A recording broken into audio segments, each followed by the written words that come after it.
Hi folks, Jennifer Nelson here, founder of Scout Real Estate. Glad you're listening in. I created Pocket Hours podcast to elevate our game and help us all learn from the best. I have interviewed some of the top producers in our industry about best practices, among many other things. We also tackle industry issues and changes with great conversation from many of our leaders. And the best part is you get clock hours just for listening in. After you have listened to 3 episodes, just email info@scoutrealestate.com to answer a few easy questions for the interview, and you will receive your certificate. Meanwhile, enjoy listening and learning, and go out there and be the agent you would hire.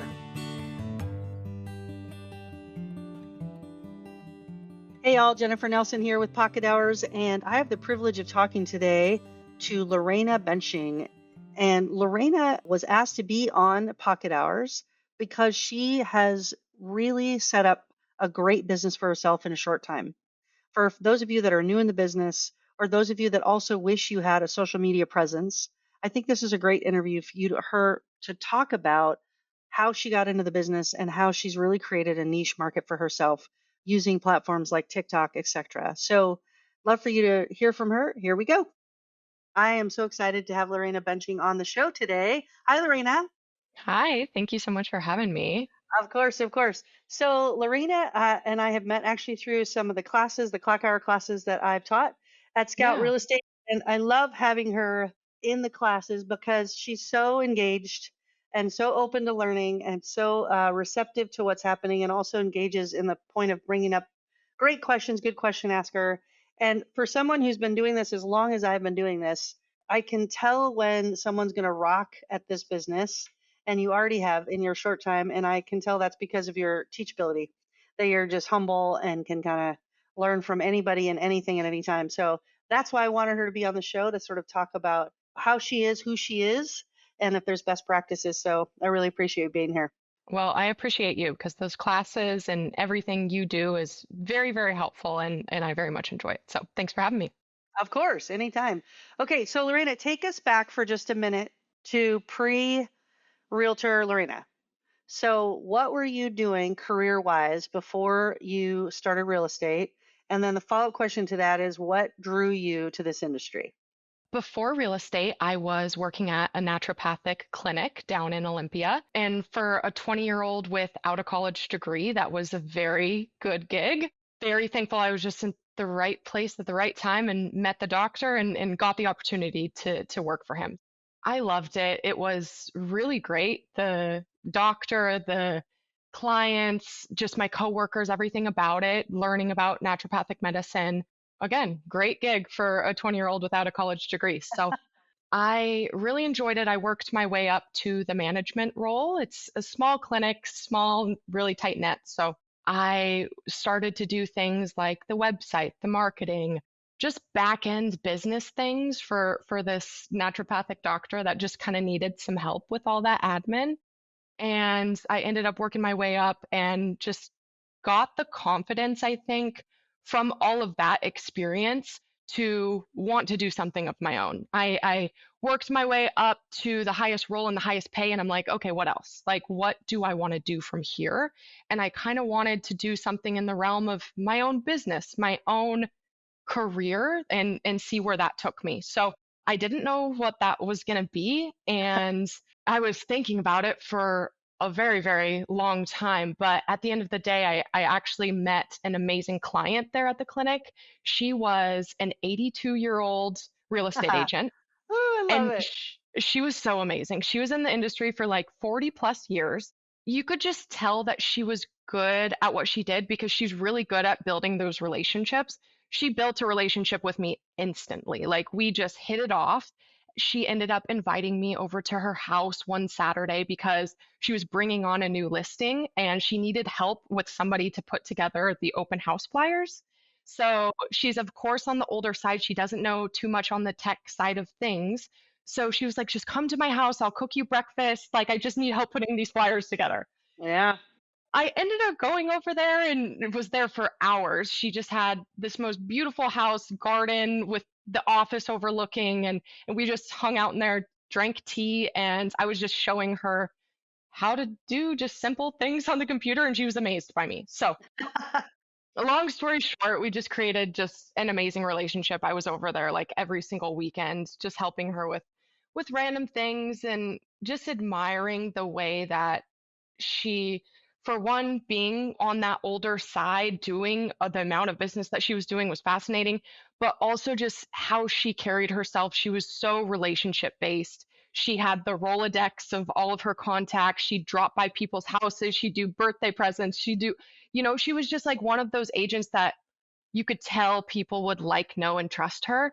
Yeah. And she was just the best. And she gave me, of course, a lot of encouragement saying that I would be great in this business and really building me up. And, I think it was probably a year before I actually took my test and became an agent. I was just, of course, staying at that job at the clinic and doing all of that, helping her part time. And then I just hit a wall and I was like, I need to do this test. And here we are.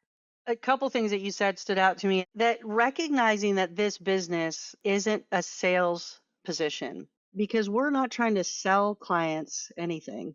This is as a service industry. You talked about her instantly being able to connect with you, even at your clinic, right? And so you were drawn to her and drawn to her ability to be a good human and ask good questions and find a way to engage.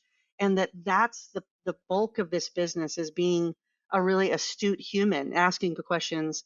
I also love that you said the word Rolodex, because for some of our listeners, probably your same age, they're like, what the hell is a Rolodex, right? And it's Yeah. an old school way, like little cards and this thing that you flip around to find them. Like, it's amazing. This is pre computers, folks. So this is a long time ago, but it's that whole idea of a database. People that she had over all those years trusted her in real estate, and she had a system in place for her to use to connect with them. I love that. Okay, so that's such a fun story, first of all, just because it's random. I love asking people how they got in real estate, because their stories are from all over the map, right? Because no one wakes up and goes, I think I'm going to be a real estate agent when I grow up. It just doesn't happen. That's not what people think about. But we find our way here. So I think I can probably do the tie, but but first answer the question, what drew you to doing this? Just the idea of having my own, quote unquote business and it being a limitless thing, like it's one of those careers that you can make as much money or as little money as you would like. You can just take it as far as you want to go. And I think that building myself up and, just going to the highest level at every job that I've had, it's always that end of like, okay, how could I take this farther? And I just saw that opportunity in real estate where I just wanted to have something that I can take as far as I wanted. The entrepreneurial spirit of, if you're your own boss, we're both responsible for the outcome of what happens because it's all on us, but we also get to go with it as far as we want to go, right? There Yeah. isn't some boundary around, here's your job and here's how much you make. It's like, here's your job and you can make it as big as you want to make it, and here's how much money you can make and as big as you want to make it. And that's really fun. That's great. Okay, so you started off and you sort of had the marketing background a little bit from what you were doing at the clinic. You were obviously helping this woman do some stuff, and your social media presence is really amazing in your business right now. Congratulations, that's great. But Thank you. talk to us about that first year. What was it like? Was it like drinking out of a fire hose? Talk to us a little bit. It was new and exciting. Everybody, I think, has to go through their own growing pains. I personally onboarded straight away onto a team. I knew I needed the assistance and, that real estate agent that somewhat mentored me. Before then, she, of course, let me know she doesn't have the systems and processes to put me under her belt and, help her or grow with her. So she was like, you should find someone that you just believe in, that that can help you and give you all the knowledge you possibly can. So I ended up onboarding on a team at Keller Williams down in Olympia. And it was for 2 years I was on that team, built up. The first year, I think I sold 19 or 20 homes. So it was kind of just hit the ground running. We got fed online leads. So I learned the business from a much different standpoint than I observed from the lady. So I kind of saw two different sides of it because I got into this business, did a lot of online leads, was doing open houses every week, and was kind of just doing every possible thing that this team lead is telling me how to meet people and get clients. So it was very busy. It was very hectic. I wasn't even really thinking about what I was liking, not liking, ways of business that I wanted to run. I was just listening to everything everyone was saying and Okay. just doing like the door knocking, the open house, all the crazy stuff. So it was a whirlwind for sure. Yeah. Yeah. Kind of absorbing all of it at one time and not leaving any stone unturned, right? You were sort of like, well, I'll try that. If you tell me to do that, I'll do that. I'll do that, which isn't a bad way to go. So, thinking about people that are listening to this interview and you're brand new in the business, is there any advice that you would say to them about that first year? So, they just got licensed. Anything you would do differently or that you would do the same? Having a team or a mentor is so important for that first year. I'm very, very thankful that I did start on a team. After 2 years, we parted ways and I decided to be a solo agent and do my own thing. But I am very thankful that I started that way. And it's all about finding someone that you know, like, and trust that's going to guide you on how to just run everything, just different aspects of the business. And I gained a lot of knowledge for that and am very grateful I did it that way.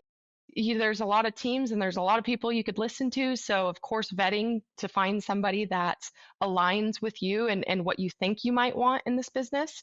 I think that was a very important thing for me. But, there's a lot of different ways to do it. So it's just finding the right one. Absolutely. I love that you just said this about teams. I don't think this is going to be new to any listeners that have tuned into Pocket Hours before. I'm pro team, but only for a time, because I think folks that stay on teams end up really missing the glory, if you will, the real essence of this work. And that's to say, you can do it on your own. And so starting off on a team's great if that's what you'd like to do, but don't stay there long. Don't stay there too long because ultimately, if you're on someone else's team, you're building their brand. You're giving away a whole bunch of money typically to that lead team member in exchange, hopefully, for some education and experience. But at some point, you can fly on your own. And so, sort of staying not flying and helping them fly is a disservice both to you, but also to the clients that you could serve if you were out from under that team. So I like that you sort of were there for 2 years. You got what you needed. You really appreciate what you were able to learn, but then now you're on your own. So talk to me about that decision. Like what just made you after 2 years say, okay, I think I got this. Similar to what you said, just building up your own thing at the end of the day. I knew I wanted to be in this business for the long haul. I didn't want to put necessarily someone else's name on the work that I'm doing, and then that's what my clients are going to remember. I knew that I'm going to be doing this for a long, long time. So my name and the way that I operate needs to kind of be the business model, marketing wise, meeting people, all of that. So I knew that at some time I needed to build my own thing and attract my type of people and my business. So, Okay, so let's walk through. I know real estate is weird in that when I ask you this question, you're going to kind of roll your eyes probably, but a day in the life of Lorena, what does that look like? And I know it changes every day, which is partly why we're all attracted to this business, maybe because we're all ADHD on some level, but what does it how do you structure your days? well, I'm very ADHD, so it is different every single day.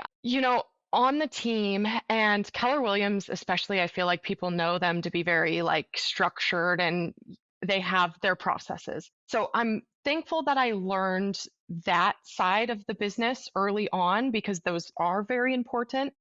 I think I go through phases where I'm better at it sometimes than not. Say you have a couple things going on under contract and inspections, final walkthroughs, all the things are popping up in your week.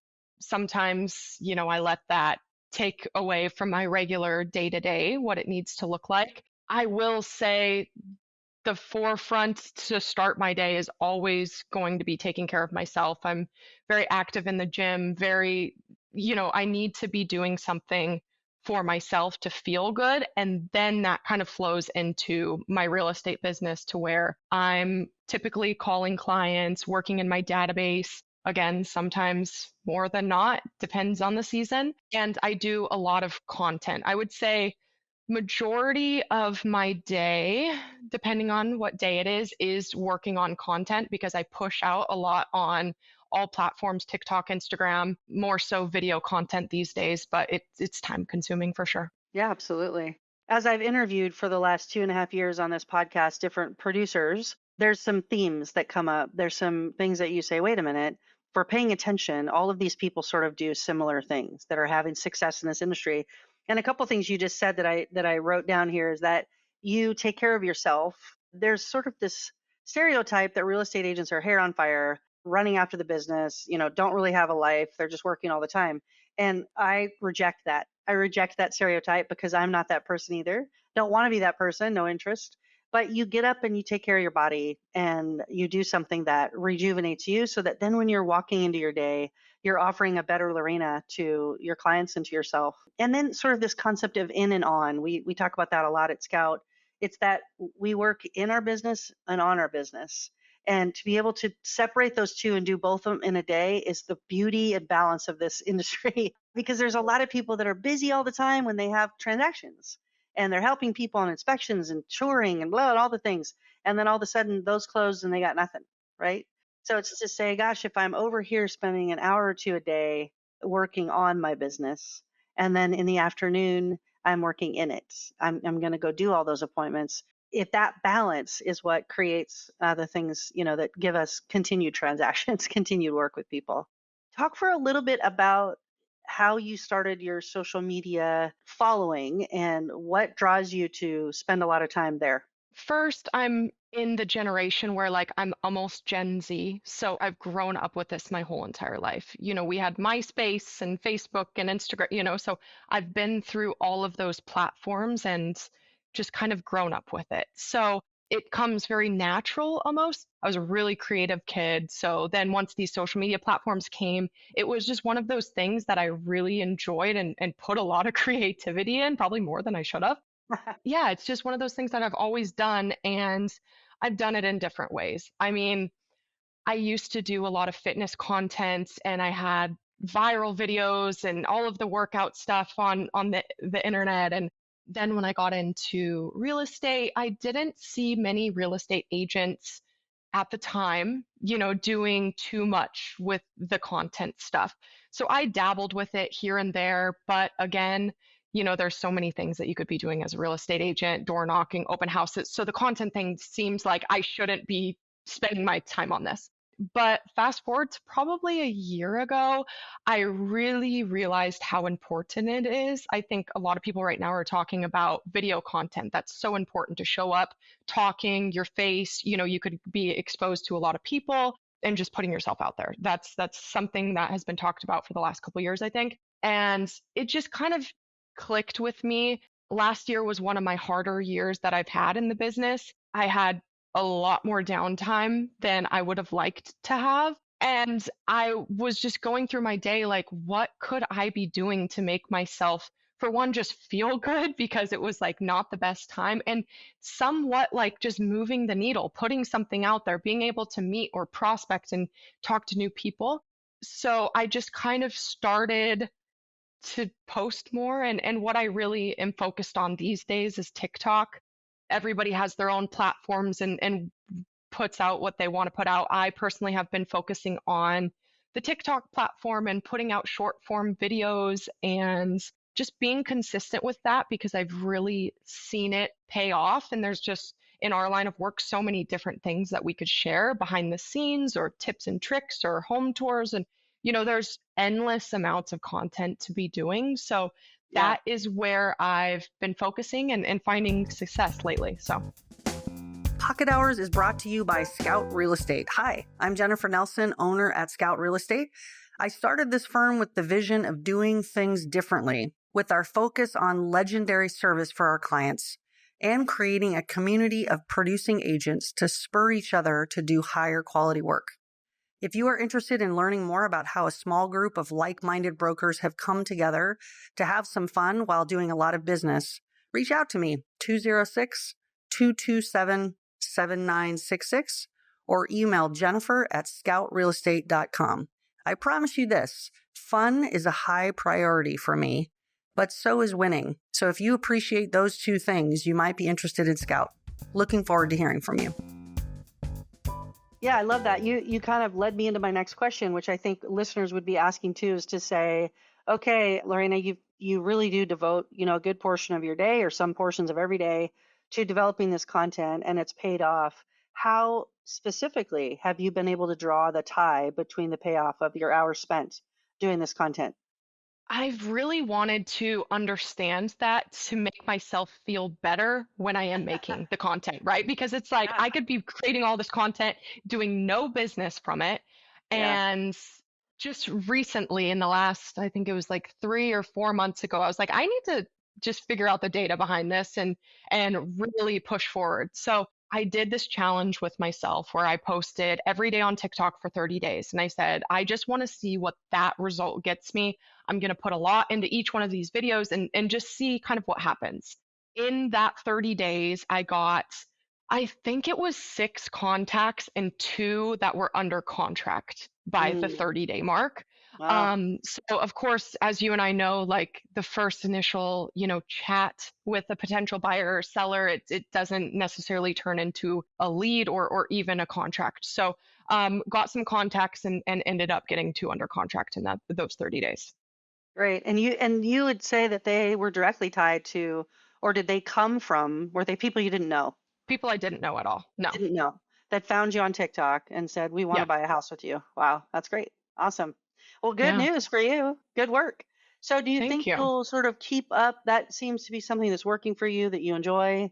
It's time consuming, but it's a different way to spend time. I know Keller Williams in the past, this may not be true anymore, but cold calling and, get out there and, kind of beat the streets and find it. This feels like kind of a new wave of how to find people that doesn't require cold calling, for example. Would you agree with that? Absolutely. I mean, I've done all of it. Did the open houses, door knocking, cold calling, and I think it's just about what feels right for every individual agent.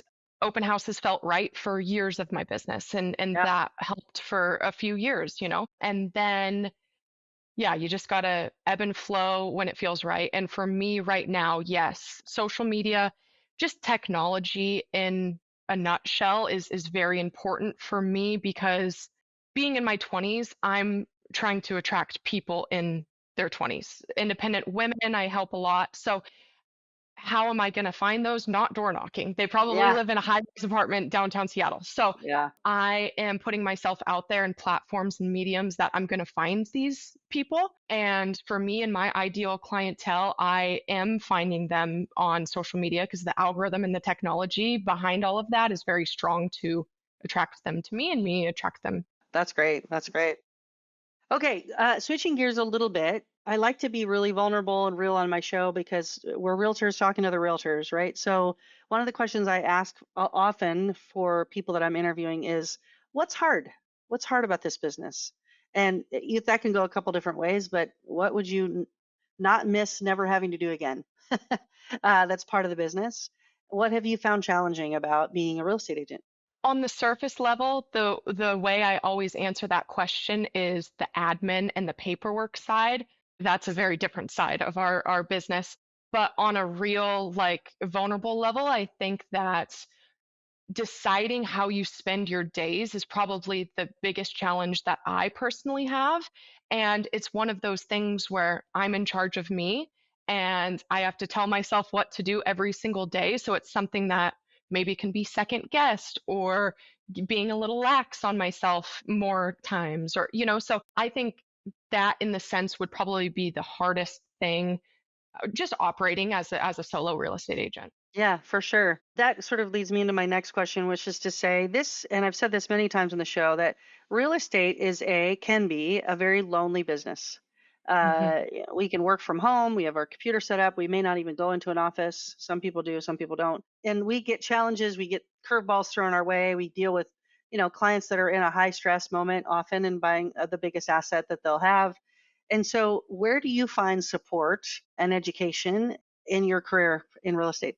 That's a great question because I think it changes. I've went through mentors and coaches and different things in different phases and markets. Right now, I feel really supported by my specific designated broker, David Lettingham. I know you believe have experience with him. He's really amazing in the sense that I can call him and he will give me such helpful advice for just a situation with a client or what I need to do on the legal side or how to just go through those things because there's different situations for every single transaction. There's always something new coming across our desk. So I text him first and say, "Hey, let me know when you have a second to collaborate," is what I always say because Yeah, it's kind of a back and forth. You need to like talk through something with someone more so than getting advice. Just like, yeah, "Hey, am I doing this the right way? Like, right, how right, would you right. do this?" So the support with him on like the legal side and just with clients is really amazing. And then just having other agents that I can meet up with and just collaborate with. I do content with different agents or go tour. There's a couple ladies at Scout that I love hanging out with. And it's just being with people that you feel aligned with Yeah. and just having just those conversations just makes you feel all of the support. I love it. That's so good. And I want to just reiterate something that Lorena said, a couple things. And that's to say, if you're listening to this call and you can't even remember the name of your DB, get a different brokerage. You deserve more. You deserve someone who's really invested in your success and can be reachable and accessible. And to her great point, collaborate with you. This isn't someone who just gives you the answers. They ask you to think it through and say, what would you do? And if you don't have that, go find it because there's great designated brokers out there. David's one of them. I've known David for years. He's a fantastic guy, but do make sure you have the support you need. You're paying for that as part of your dues. So if you're, hey, I'm not paying much money at all, but you don't have a DB that can be there for you, go pay a little more and get the value out of a good DB. And then I love also what you said, which is super important for everyone listening too, is that we do need to have our people, other realtors that we like, that we can go have a drink with or take a walk with or whatever and say, gosh, this year beat me up a little bit, or these clients are hard, or what would you do in this scenario, or how are you attracting these kind of clients? Whatever it is that we not having that, it makes this business even lonelier. And will I also suggest you won't be nearly as successful. And so I love, Lorena, that even as early on in your business as you are, that you've figured out some pretty important tricks of the trade in terms of doing both of those things. That's awesome. So you're 5 years in, is that right? 6. 6 years. All right, on. Look at Yeah. you. Awesome. Okay, and so we've kind of went through the very beginning, and then you broke off from the team. You started your own gig. You started really investing in content for your social media presence. There's people on this call that are brand new. There's people that are listening to this that are, about where you are. And then there's all the way through the gamut, right? People that have been doing it like me, 22 years. Is there things that you could say, gosh, here's a best practice that I would say for anybody listening? If you aren't doing this, try doing it. It's really served me well. Is there something we haven't hit on yet that you would suggest? I think we've hit on a couple good best practices as far as like having the good support, collaborating with agents, but I think it's just really important to focus on what you as an agent are either trying to attract in a client, the way that you're trying to operate business, because it's so different for everybody. Like the elderly lady, she had her Rolodex and she did pop buys and all of these like fun, genuine things to her. Or me being a younger gal, like I just connect on the internet with people and make these videos and just really show up online to connect with people.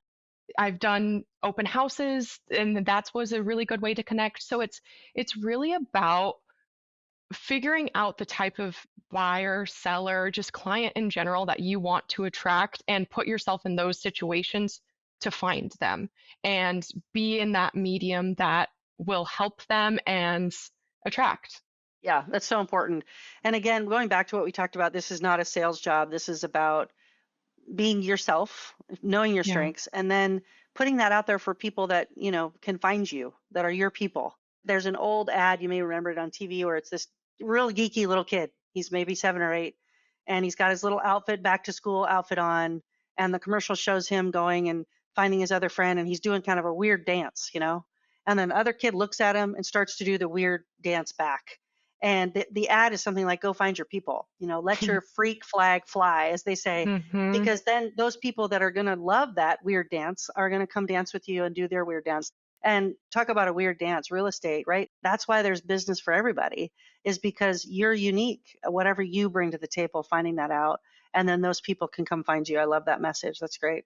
Okay, we're going to switch gears just for a minute while we finish up. This is my last question, and then I'd love to hear any other comments you might want to add. But we're going into the end of 2024. Here we are in November. This will air in 2025. So I'm asking you to put yourself on the spot a little bit and talk about what you think 2025 is going to be like.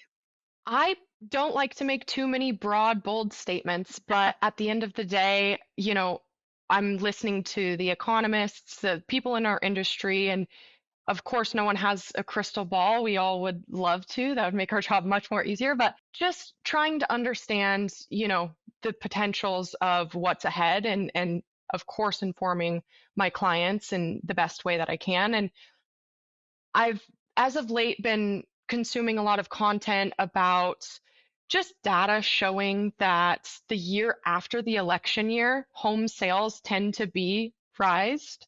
I mean, historically speaking, home sales are up after the election year for whatever reason. Somebody could speculate that on what they want. But the biggest factor, though, is the interest rates and what the Fed does to the rates and how that affects the mortgage interest rates. So the consumer would love to see those down, but at the end of the day, I think that's going to open some floodgates and a lot of people will be buying and refinancing and it might be another 2021 where it's competitive again. So there's of course the chance of that. And yeah, I'm just trying to roll with the punches because every different market every year is so different and it's just really understanding the client's wants and needs and helping them navigate whatever we're going through.